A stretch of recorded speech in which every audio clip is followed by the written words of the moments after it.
Hey, this is Charles for Premier Guitar, and I'm here with one of the great pickers from Mississippi, the United States of America, planets here and beyond. This is Luther Dickinson. How you doing, man? Good, man. I think Mississippi might be its own planet.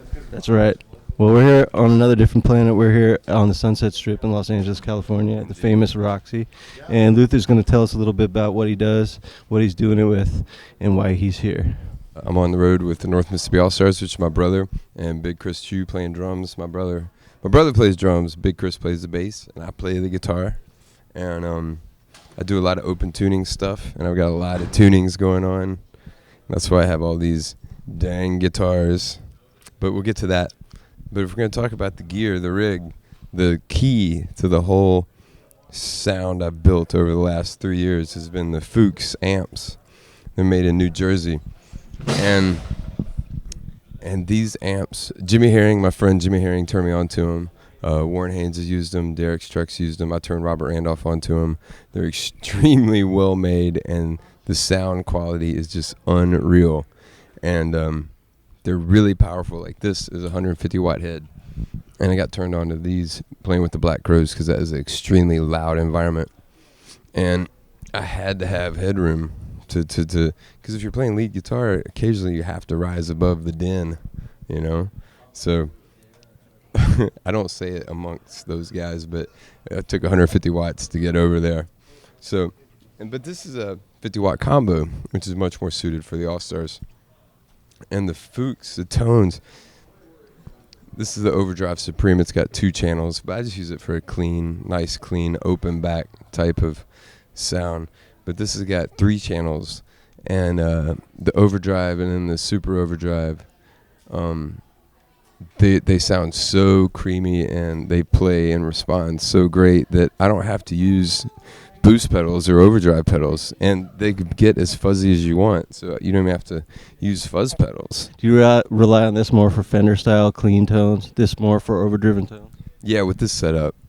Sometimes I just use this amp by itself, like when we're doing an in-store or a radio or something. But this thing will get fuzzed out like crazy. This thing will get fuzzier, but it just sounds like an amp dying, you know? It's awesome. It sounds like a totally blown out fuzz. The great thing is the Fuchs have enabled me to be able to play without distortion pedals. I just work the guitar and work the natural sound of the amp breaking up, which has been so freeing for me, which has simplified my pedal board. Don't have to do as much dancing with your feet. Exactly, man. Do you end up using the controls on your guitar more, the volume and the tone then? Yeah, not the tone so much. I just leave it wide open, but the volume definitely. Especially with the Black Crows, I play rhythm about anywhere from 2 to 5, and then crank it up for the leads. And also I like in the middle position with 2 humbuckers. Then you combine the 2 volumes to get all sorts of different tones. With the Crows, I was using a lot of SGs, and in the middle position with the 2 humbuckers and the volumes, you can almost even get a Fender-y type of sound. I was really getting into humbuckers mounted on the pick guards with springs, of course, right. And it's the closest to a Fender type sound you can get with a Gibson that I've found so far. So you setting it there and leaving it there for a lot of the show then? No. Always tinkering with it, man. Cool. With All-Stars, I do a lot of finger picking, a lot of slide work, and a lot of open tuning work, and that's why there's so many guitars. These 3 are all based on the open E type shape of tuning. The standard Bo Diddley, Dwayne Allman open tuning, but I use D, C sharp, D flat, and C. So how are those tuned from top to bottom? This is a C, G, C, E, G, C. And this is the same, just a half step up. And no, I'm sorry. This is based on standard tuning, but tuned down to C sharp. It's almost like a baritone. I use this more with the duo when my brother and I play as a duo. But with standard tuning tuned down to C sharp, it's pretty heavy. And this is just open D. And this is E flat standard. This is standard, and this is open G. D, G, D, G, B, D. Standard Rycooter style G. This is my baby right here, the 335 reissue. It's what's on most of our new record. Great, man. So you were using, like when I saw you with the Crows, you were using Strats, you were using SGs, Les Pauls even. You're using some of this, but you've gone entirely to hollow bodies here. What accounts for that? With the All Stars, I've just been fortunate to score all these hollow bodies, and it's an experiment I've been working with. And I just like the sound, they break up great, but acoustically, like for a clean sound, they just have a more rounder, more acoustic, heavier, slightly heavier tone that I've really been digging on. Hofner gave me a couple of really sweet guitars. This is really beautiful. The inlays are sweet. It's called the Very Thin Standard. You can see it's thinner than usual. The wood's great. The pickups are great. Lolar pickups, which we use anyway. I love Lolar pickups. If you're not hip to Lolar pickups, get hip, man. He makes the finest.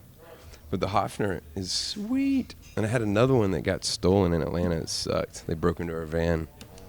I know. And then I just scored these Hagstroms too. And these Hagstroms are super badass. These have the Lollars in them as well? No, not yet. But it's got the resonator. It's a compound they use for the fretboard. But I don't know what it is, but the intonation on these are the closest I've found to being accurate. You're kind of an intonation stickler, is there? Yeah, it's it's a microsecond to microsecond battle being in tune. For some people they're just naturals, but me, I'm always thinking about it and working on it. But I love these Hagstroms, man. I got the gold one too. It's the open G. So I got them alphabetical, C sharp, D, E flat, E, and G. Makes it easy when things get rough. Oh yeah, these new Voxes are great too, man. They've got these trippy pickups, man. And three-way, it's like single coil P90 humbucker, and they really sound good. You actually run through the whole array of options? Yeah, no. I pretty much stick with the humbuckers. Cool. With the All Stars. But the common denominator here is they all have the block running through. At any type of volume atmosphere, I've found that you have to have the block running through the body with the hollow bodies, or else it's just going to feedback like crazy. Right. So, I've got some sweet old, one of my first guitars, the Epiphone Casino, this is also on our new record a lot, but it just can't handle the live environment. I've got a 175 and 125. They just can't handle the volume. Tell us about your contraptions, man. Okay, all right. The coffee can guitar, the can jar.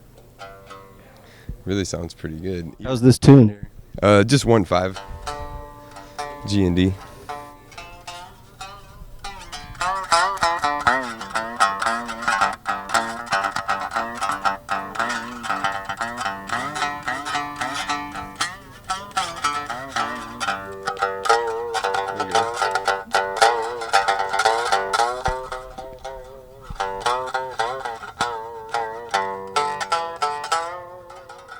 Really sounds pretty good. It's killer. So what kind of feedback issues do you run into here? Nothing. I crank this thing up as loud as it'll get. It's got the telly pickup in it. Through the fuzz and everything? Yeah. If you're feeling sick, all right. Everything. Yeah, you got to give the homemade instruments all the juice you can.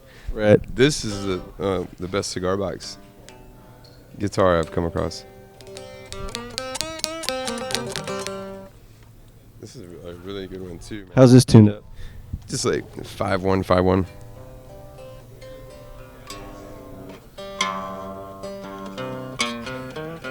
Like an open G kind of thing, but I think it's tuned to C. But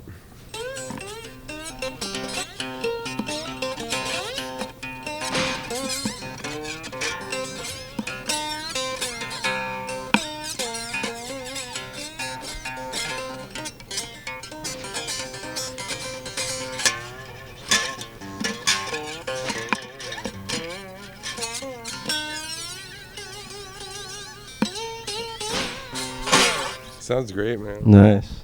So is it anything inspire this outside of what you might expect, just a fascination with country These guys. blues and growing up in Mississippi? And Man, I'll tell you what, people just bring these to me.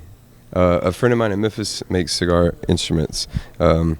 and I started playing them. And then since then, people just bring, like, met some really cool cats making cigar box instruments. And this cat just gave this to me. And I used to just play one with a broom handle neck, but I like the fretboard on this one. Makes it a little more usable. Pedal board's pretty simple. I'd say the key element is the radial, the tone bone, the switch bone, because I like to run 2 amps because they always seem to complement each other. And you have instant backup. You got 2 amps hot at all times. But the problem with 2 amps is usually almost every time there's a phase issue. Well, this has a polarity switch that, you just use the one that sounds better. It's not true phase correction, but it's closer. It helps. And there's a ground lift as well.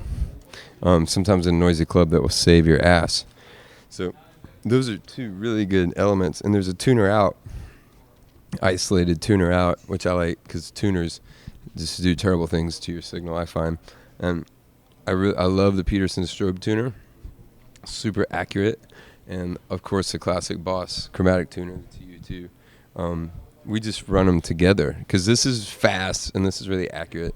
And when I'm playing a gig and I'm singing and, sometimes I'll use this for like really sensitive things. But if I'm singing and just trying to like fix it really quick, I can watch the Boss while I'm singing.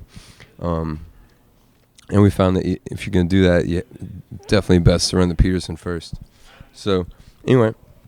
So, like I said, the tone bone is a key element because it splits the signal, has the tuner out, and the added bonus feature of the polarity switch and the ground lift. Also use this for my mute right here because it's the quietest. It's one of the quietest mutes I've found. And then the signal chain is from the guitar, it goes to the wah-wah, and then to the Analog Man King of Tone. If you haven't been to analogman.com, go check it out. It's the raddest guitar site I've found. Analog Man is a super cool guy. Mike is super great, and he makes great pedals, all types of fuzzes. Mark Ford turned me on to Analog Man because, like, when he was playing with the Crows, that's what he was using was the Analog Man fuzzes. And he makes pedals, he mods pedals. Any of your favorite pedals, he'll make them better. And he fixes pedals and he deals pedals. So go check out Analog Man. So I use this. It's got a dirty boost and a cleaner boost. And I don't use it much with the Fuchs amps, but I just keep it on the board just in case I need something to boost, or if I have some sort of weird backline gig where I end up having to use a distortion pedal. I like the King of Tone. Normally I only kick it on if I'm playing a solo.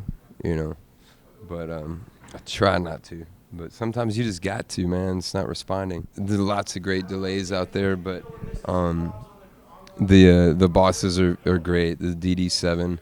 I like the analog setting. It sounds a little warmer than the others. And also like the reverse setting. If you set it all the way up, that's the thing.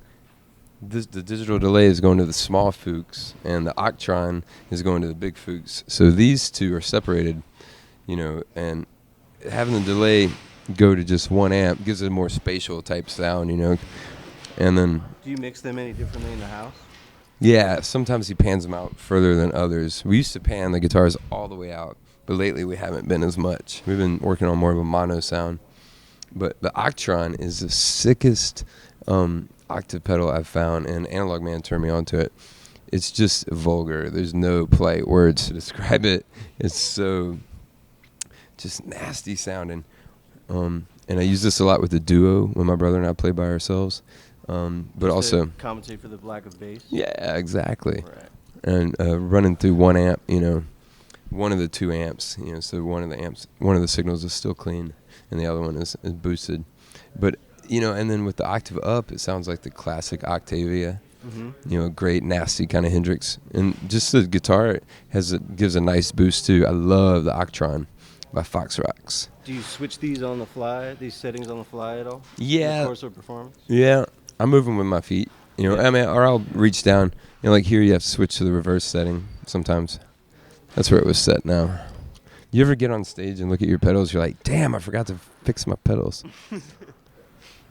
But the Fuchs controller is really useful too, man, because like I said, the amp's got 3 channels. The clean channel is super clean, 150 watts of pure clean power, and the B and C channels, 2 different types of overdriven guitar heaven. The Fuchs, man, they respond so well.